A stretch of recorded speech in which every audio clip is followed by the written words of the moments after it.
Assalamualaikum warahmatullahi wabarakatuh, Sobat Misteri Sunyi Mencekam.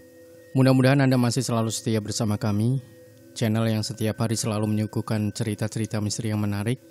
Dan kesempatan kali ini kami akan berbagi sebuah kisah nyata misteri yang berjudul Burungku berubah segede timun gara-gara mengencingi sesajen. Berulang kali aku menjelaskan kepada mereka kalau aku benar-benar melihat bayangan putih melintas di depan mobil dan menabrak bayangan putih berambut panjang tersebut. Namun mereka berdua seakan tak percaya dengan apa yang kualami.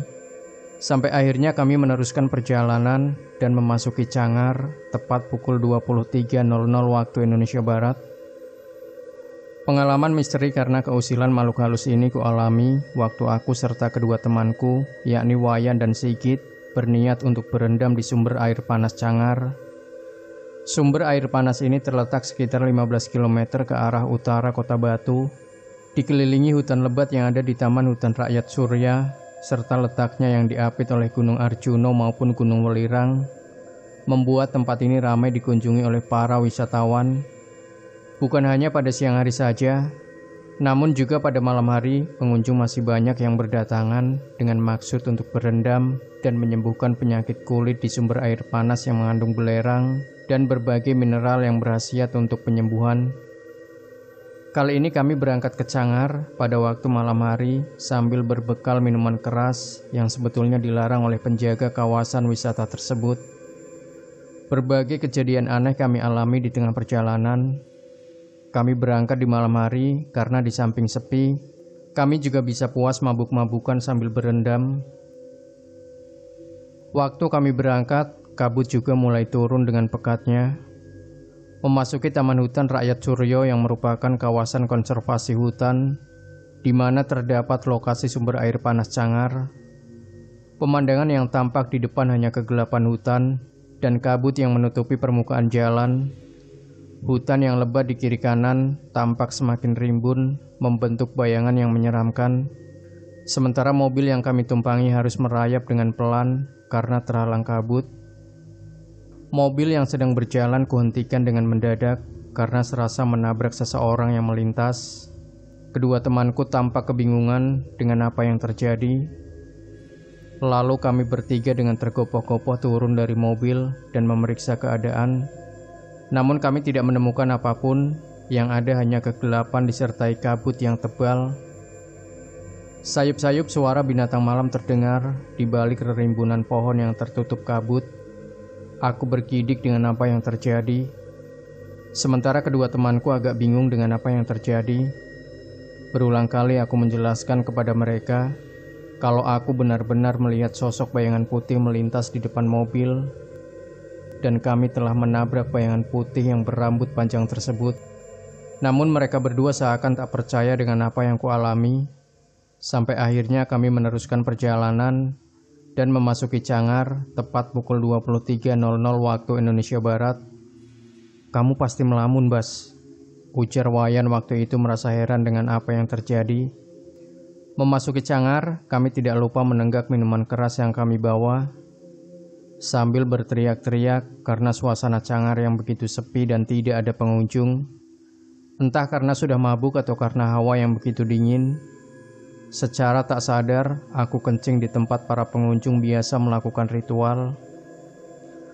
Lagi enak-enaknya aku kencing, tiba-tiba aku merasa kemaluanku panas, seperti ada yang menyentil. "Au!" teriakku mengaduh karena kesakitan. Namun, karena pengaruh minuman keras, aku tidak mengecuhkannya dan tetap bernyanyi-nyanyi. Akhirnya kami bertiga berendam di tempat yang dituju. Aku sengaja memisahkan diri. Entah kenapa semenjak kencing tadi, aku merasa alat kelaminku sakit. Lagi asiknya aku berendam sambil menahan sakit. Tiba-tiba terdengar suara merdu menyapaku dengan hangat. "Sendirian, Mas?"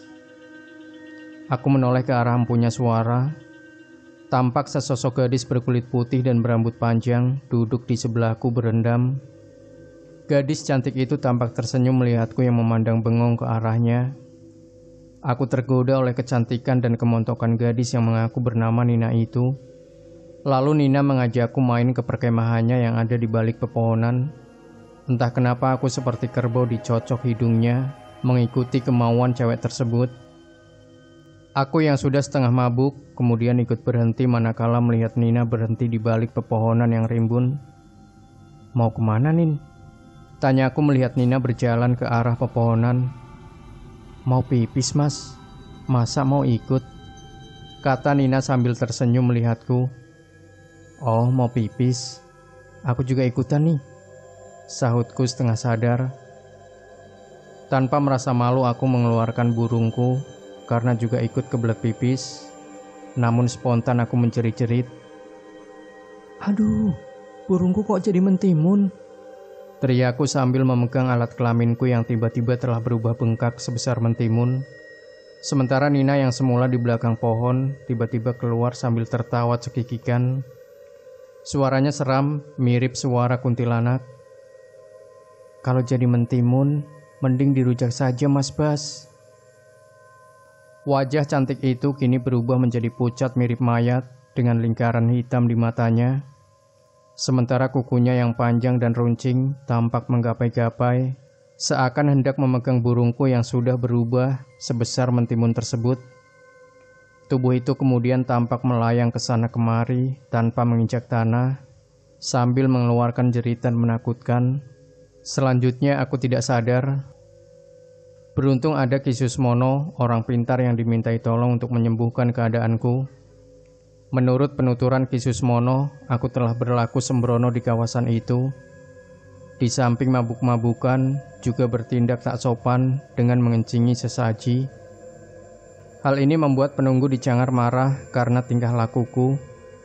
Untung burungku yang berubah membengkak sebesar mentimun tersebut bisa disembuhkan dengan syarat diborahi bunga 7 rupa selama 40 hari. Semenjak kejadian tersebut, aku dan kedua temanku benar-benar merasa kapok dan berjanji tidak mau minum minuman keras lagi. Kami takut akan mengalami kejadian serupa, bahkan mungkin lebih parah lagi. Demikian Sobat Misteri Sunyi Mencekam. Jangan lupa berikan komentar Anda, like, share video ini, subscribe channel Sunyi Mencekam, dan kembali nantikan cerita-cerita misteri terbaru dari kami. Wassalamualaikum warahmatullahi wabarakatuh.